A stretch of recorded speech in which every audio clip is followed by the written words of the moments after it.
Welcome to the Just Ask podcast. My name is Becky Bridgham. And I'm Jim Bridgham. And we create a podcast where you get to ask the questions. So today's question is, how do you deal with negative people? Now, we've talked about this before in another episode about toxic relationships, but this is a little different. This is about people who are in your life, maybe not necessarily your spouse or your coworker or your children, that you're not necessarily talking about fixing a relationship, but just being in the presence of negative people. So how do you think we deal with that, Jim? Well, a story came to mind when we pulled this question. So I was deployed and I was working night shift and this person was working day shift. And we're both kind of the senior person in this place. And it was not a military environment, but I would come to my desk and this person would put porn on my desk every night. First thing I got. And I would take it and shove it in my drawer. And he knew like my faith background. And we did this every day for probably 5.5 months. And what happened though is you might think like, oh, Jim was just like calm and compassionate in his response, but I got like increasingly furious because he was doing it to get to to you. get to me, to be annoying. So it was like the same thing. Like, so it was in the drawer on the desk, in the drawer on the desk kind of a thing. And by the end I was like, you need to know some Jesus. Like by the end, I mean, it really was that, like at one point. Ironically, that person would come to faith and is really a great person now. But at the time I was just furious because I had to work with this person. And I don't know if you have had this in a work site, wherever it was, where people are kind of poking at you one way or the other, where little things they're saying, it might be a snarky remark, it might be a criticism, it could be a boss or a peer, but if you've ever been in that situation, it's just infuriating. So what steps did I do? Well, first of all, I acknowledge it's okay to get upset. You heard the escalation over time. Like by the 6-month point, I didn't even care if this guy wanted to get like baptized in the middle of the desert and it was the cover of Time. I didn't want to be a part of it. Like I just really wanted to say, dude, you're going to hell, like that kind of thing. Now, I'm sure all of you have stopped listening at this point because of my lack of compassion, but the thing I did learn from the situation is expressing compassion, because that person has been a really important part of my life after that point. So I had to kind of get through it and express compassion. Now, I didn't all the time. I definitely failed. But one of the things that helped me in the long run was having compassion, having understanding, and recognizing why was this person doing it. And the underlying motivation was, well, he had questions about people of faith. Do they have integrity? Are they true to their message? And So I think he over was time testing you. He was testing me, but over a 6-month period. And now, was I perfect? Absolutely not. Like if you ever are familiar with the Christian faith or people who've shared what would be considered a gospel message with you, when I did it, this was hellfire and brimstone. Like, let me tell you. And you might say, oh, Jim, that's really inappropriate. Well, let me just tell you, you do this every day in a deployed environment for 12 hours. You're already stressed. Yeah, you're just stewing. And maybe maybe you're perfect. Someone pokes you, you don't stew. But I found that approaching with compassion, understanding in the long run, and really forgiveness, which is super difficult when people really rile you up. But this is very important. All of these tips are important when you have to continually work with the person that's bugging you. You can't fire them. They might be in the government or military. They're going to just be there. So you just have to learn to deal with it in light of that compassion, forgiveness, and maintaining your own truth. Right. And so I think where you're coming from is dealing with the situation and really thinking, why is this person this way, and having compassion for it.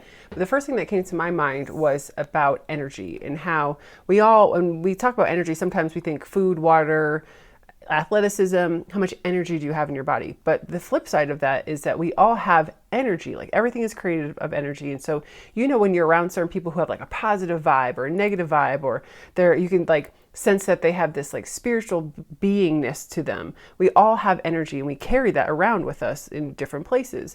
So you can be around people who have super positive energy and you're like, I love being around this person. I love spending time with them. They make me feel so good. Right? But you can also have really negative people that feel draining. They're energy vampires. Like they'll literally suck the life out of you if you let them.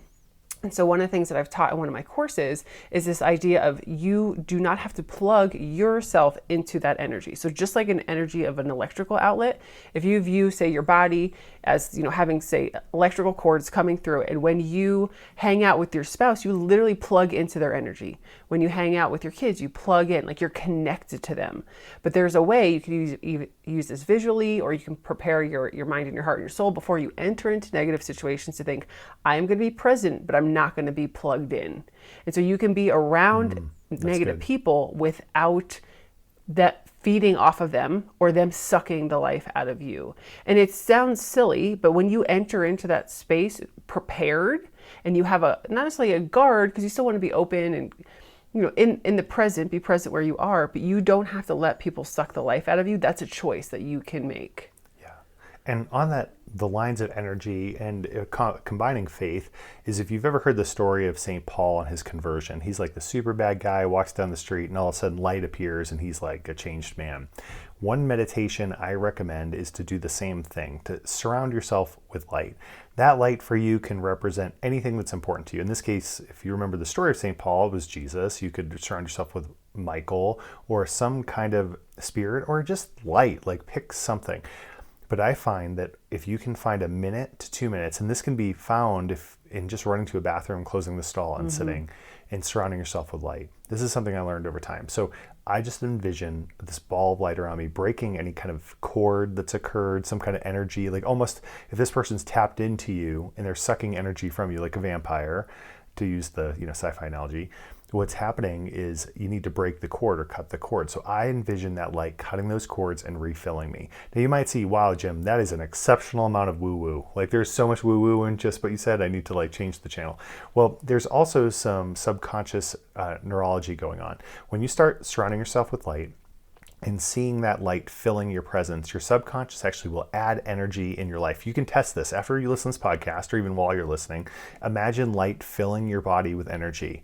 If you do this consistently for real, and you do it with your visual, so you can almost see it in your mind's eye, you can hear it filling almost like a water, like a jar would be filled. You hear like whoop, right?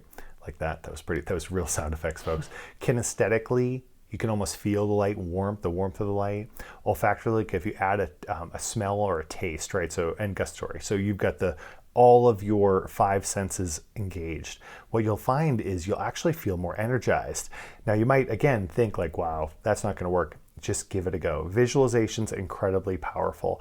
But the thing is, it's not gonna solve all of the problems. So the first time you do it, might still feel that angst or anger, excuse me. But what I'll suggest to you is that if you do this consistently, you'll feel better, have more energy, and you won't be carrying that home. Because so many people we talk to, they get frustrated at work or with friends, and they carry it home, and it's constantly bugging them. And that's just not okay.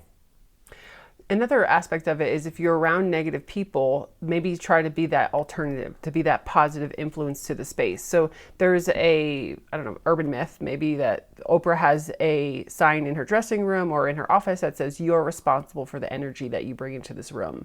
And it's so true. So even if you're entering a negative place, or if it's your kids or your spouse, like I know sometimes our kids come home and they are grumpy. And one of the things that I've shared recently is, if you have someone that you're dealing with who is having a meltdown, who's super negative, I always say do the toddler test. Are they tired? Are they hungry? Are they overwhelmed? Because typically if your kids or your spouse or your neighbor or your boss is having a fit, they're tired, hungry, or overwhelmed. One of those 3 categories. But going beyond that, you can be responsible for bringing the positivity into the space. So you be the happy one, be the person who brings that high energy to the space, irregardless of the negativity that's there, and you can then lift the energy of the space. That quote, the rising tide lifts all the ships. You can be that rising tide to really bring positivity into the world, and we all know the world needs more positivity.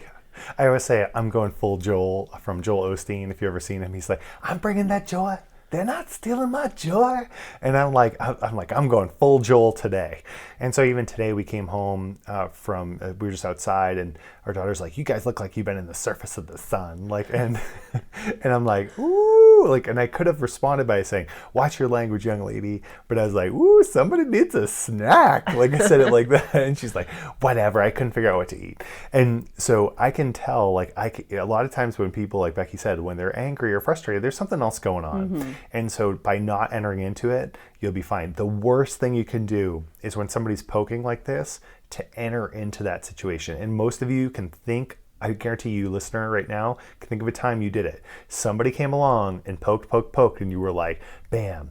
Whether it was an individual or another car, like the way they were driving, and you regret it. Mm-hmm. I know I do. So maybe you don't. You're the one saint out there. But that's the worst you can do. It's like throwing gasoline on a fire. So even if you have to move yourself out of the situation for a few minutes, it's okay. In fact, do you remember the Brene Brown story on this? Okay. Go ahead. Okay. So Brene Brown, who's a famous social worker and an amazing TED speaker and probably one of the best authors I've ever read, Brene Brown had a lot of conflict, and she realized she needed kind of a mantra or phrase to escape from it. And she's like, this is too much. We need to reschedule. Like she would say something along those lines. Even in situations where she was with a boss or a friend, she would just make a statement that's saying like, I'm going to lose my temper. I'm going to overreact if I don't egress from the situation. So just know it's really okay to just walk away, even if an answer is implied. So if someone asks you something and says, well, what are you going to do about it? And just walk away. You don't have to answer. So don't forget, that's another possibility. I think another thing is to have a common language with people that you interact with on the regular. So I know with our kids, there was a season, there were probably maybe 5, 3, and 1, where I found myself losing my temper a lot. I mean, it's a lot to take care of little children.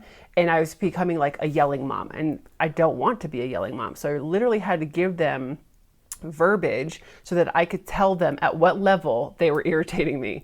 And so now we have a scale like, okay, well, mom's at a 5. Okay, mom's at a 6. And one of our children, who will remain nameless, who might listen to this someday, is a poker.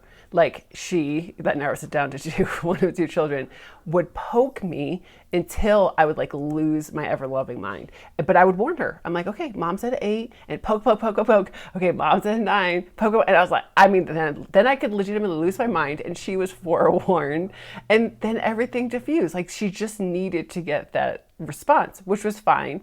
But I feel like now, or in other situations, I'd be like, okay, even the kids will say, mom's at a 7, because they know, and that gives them the verbiage where if they come home from school and they're frustrated, okay, well, where are you at? Are you 7? Are you 9? Are you 10? That same child sometimes is a 10.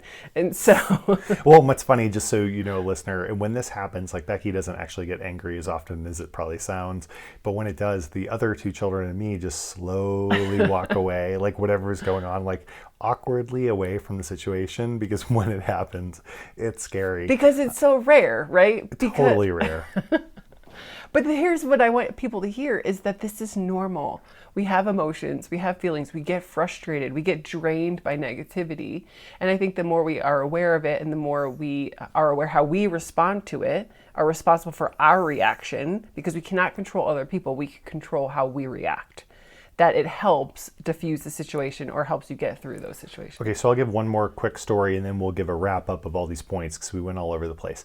So Stephen Covey, who wrote the 7 Habits of Highly Effective People, one of my favorite books, and actually the first book I bought by his son, Sean Covey, 7 Habits of Highly Effective Teens, because I was that cool.